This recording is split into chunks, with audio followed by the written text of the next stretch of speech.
tots i totes, som Mateu Simó i vos explicaré què faria el meu primer dia de classe. El meu primer dia de classe em presentaria ja, diguem les meves aficions, d'on som, el que més m'agrada, i després faria sortir els alumnes i que es presentessin. Per perdre la vergonya també dirien d'on són, les seves aficions, el que els agrada i sobretot el que no els agrada d'un professor.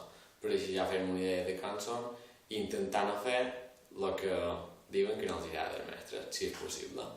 Després aniríem amb un joc de memòria per fer un poc més dinàmica a la classe, perquè el primer dia després de vacacions cap alumne va agafar el llibre i posar-se. El primer dia faríem un poc especial, faríem un joc. El joc consistiria en posar-se tots els alumnes a la línia i el primer hauria de dir una paraula, com per exemple pilota.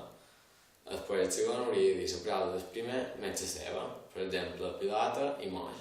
El tercer hauria de fer la mateixa, així successivament, fins que en quedés un per eliminació. Després, el que faria seria deixar clar les normes de classe, o el que vull, que es faci classe.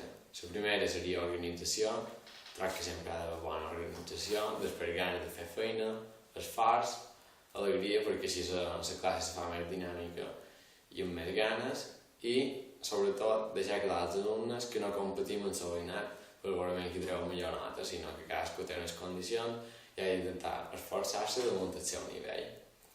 I això és tot, el que faria el primer dia de classe.